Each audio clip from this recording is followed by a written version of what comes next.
right, YouTube. Finally time, the US General Series 3. I've been waiting a while. I got this some time ago. I wanted to really live with it before I reviewed it, and I have.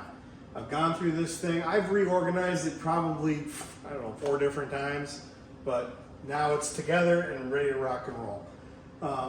So I chose to get, as you can clearly tell here, I chose to get the top chest and the roll cab, basically. I didn't see a need for the hutch style in my personal shop here. I don't need that. I think if you were putting this in a professional setting where you had to lock up a computer or wanted it, let's say you don't have a workbench and you want a place to put a work order or whatever, that might be a good option. For me, it was dumb. So let's get into some stuff I don't like about this cabinet first. About the whole setup. So the top cabinet, this is pretty high. It opens pretty high, not super useful. I was really hoping that I could fit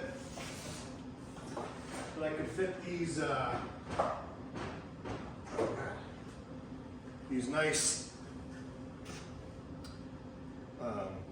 T-handle Allen and torque bits and all that stuff. I got 3 sets of these. And I was really hoping I could put them up there and shut the lid. You can't. You could put them up there. You just you can't shut the lid. So that's kind of annoying. So I don't really put anything up here. I've got some odds and ends for various projects I'm about to do that aren't real important. Just some random stuff. Directions. Basically paperwork. This would be a good spot just to throw paperwork until you go through it, I guess. I don't know. I put the remotes for my television. You can't see it's behind the camera, but I have a big TV in here and I've got some remotes for it and all that stuff. So this top part, whatever. They should have made this top part a little bit taller so that you could put, taller stuff in here. It is tall enough though to accommodate an M18 rapid charger with the battery in there, even at 12 amp hour, and it will still close, no problem. The pass-through thing is pretty nice for the cord. I have a big long power strip bank back there, even though I don't really put anything in there. I do not like the US General logo here. It is very obnoxious and it's not very stealthy compared to the blacked out look of the rest of it. So that I don't like. But anyway, next up, the drawers. When I unloaded this off the truck, this one gave me some trouble. This is very heavy. There is no way I was picking this up by myself, and the driver didn't want to help me either. So basically what I did was I took a couple of sets of drawers out and I lifted it up with my forklift, the forks on my pallet forks on my tractor, and I had a lot of trouble getting these 2 drawers back in. Nothing was hit. It was lifted from this rib here, front and back. There's one on the back too, and I just had a really hard time putting it back in. And they do slide okay. The drawers open pretty good. They don't always close the best. Like you think minimal effort they'd lock, they don't. You got to kind of push them a little bit. So that, I mean, the more weight you put in them, I don't know. They do wiggle a little bit side to side, and it's funny because when I was watching other people review this in the store doing that, I'm like, who gives a crap? What's that matter? But it is it's unnerving when you've got a lot of heavy tools in here and the drawer shakes. It doesn't feel inspiring at all. So like one side matches, one side doesn't. So that's kind of, is what it is. The socket drawer, there's a lot of weight in this drawer. It does shake a little bit. I wish it didn't do that. I don't like it at all, but I mean, the only time it does is if I walk up to it and do this, or if I'm leaning, the gut hits something as I'm trying to see that? That's a little weird. It's kind of cheap, but other than that, not bad at all. Holds everything I need. This drawer, my wrench drawer, opens and closes probably the smoothest of all of them. These big full-length, full-bank drawers, I like these. These smaller ones I have trouble with, especially these big deep ones with the dual slider. They don't open as smooth, especially the bottom one, man. That one takes some effort. Power drawer, I mean, this drawer is useless. What were they thinking when they built this? This should be quite a bit deeper. You cannot put almost any battery that's like over 5 amp hour on any charger for this to work. Maybe the Harbor Freight specific ones, but you can't do a Milwaukee one. DeWalt ones, they don't fit. Why would you design it that way, Harbor Freight? But they did. So anyway, I use it for small electronics and chargers and stuff like that. I don't use it for power tool stuff, but not too bad. These lower drawers, they're pretty deep. Obviously, you're going to put your blow molded cases and all that garbage down here. I actually forgot what I had in there. This one here, yeah, I got nothing in here really. This is an extra set that I ordered from Home Depot, and they sent me 2 of these, so no, don't need to. Probably have to sell that soon. The casters and stuff are all right. It rolls around pretty good, not too bad. It is a better value than the 72 inch, in my opinion. I think the 72 inch is quite a bit more expensive than this.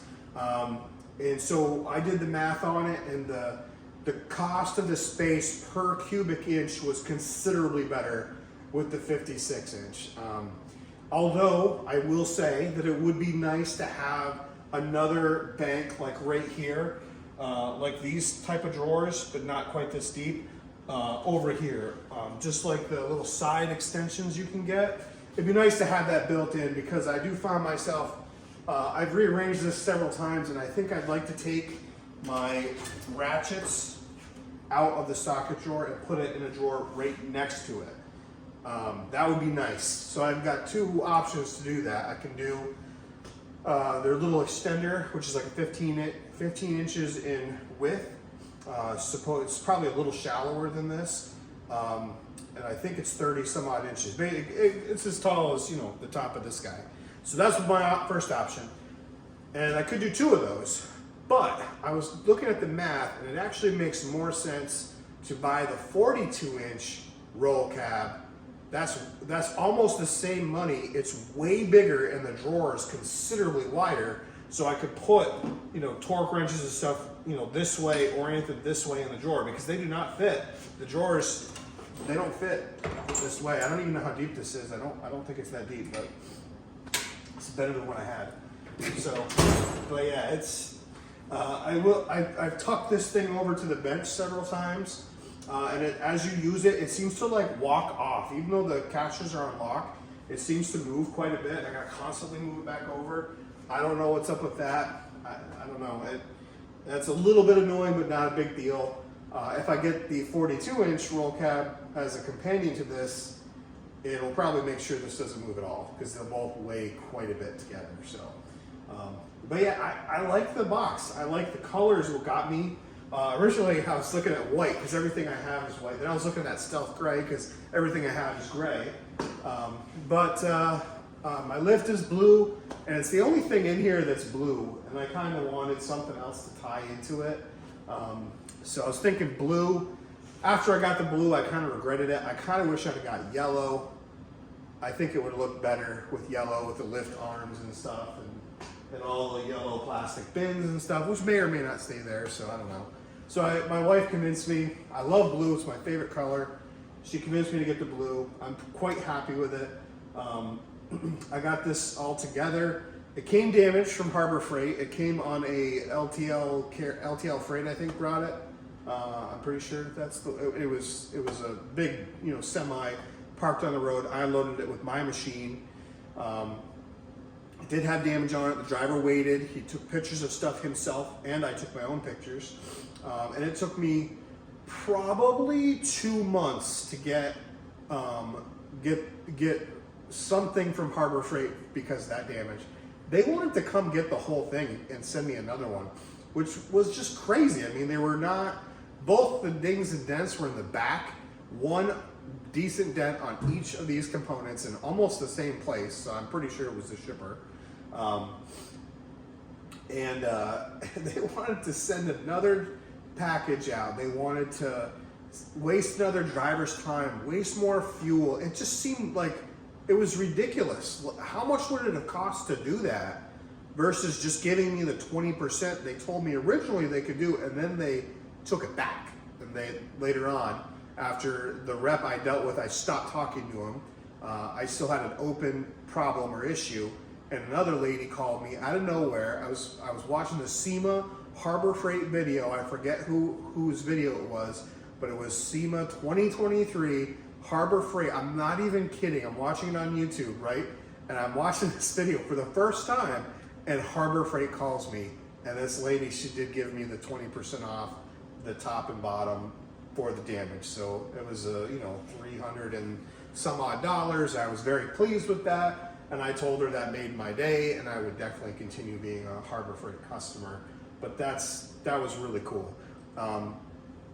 Now, the nice thing about that was that because it took them so long to figure that out, I had full warranty. You get 90 days of warranty. I only lost like 2 weeks of warranty on this. So I'll take it. I'm glad they reached out to me because I was fine not doing anything, I guess. But they made it right. So yeah, that's the whole experience I had getting the box. How I like the box, I do like the box a lot. The only thing that I would have considered differently is I would have considered the Icon box, because they do have like the lifetime warranty. Man, you cannot say enough about that. But they're like over double the cost of this.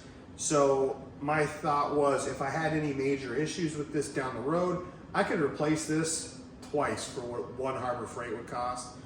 I mean, I don't know. I'm still kind of on the fence with that. The Harbor Freight or the Icon system was also pretty neat because you could get the hutch, and you could get upper cabinets and side cabinets, whereas that is not available on this. So you could really build out a much larger area. Of course, at double or triple the cost, but that was the only other box I was interested in. I work within a Ford dealership and have access to Snap-on and all that other stuff. And I never have been inclined.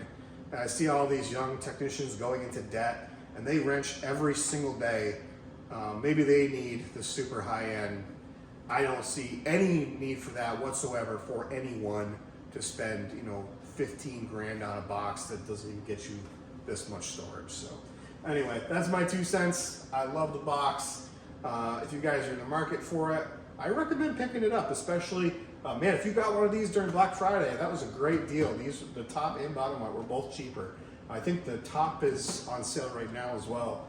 But anyway, thanks for watching. I appreciate your time. If you have any questions, throw a comment. Also, please like and subscribe. I'm making really big strides here, gaining subscribers, and I'm trying to get remonetized. I'm about halfway there now. I used to be monetized years ago, and I just stopped keeping up with it because I wasn't passionate about anything anymore. I was just grinding, selling cars, and now I'm in a different place, doing a different thing, and now I'm back into this. So please like and subscribe. I really appreciate it. So anyway, until next time.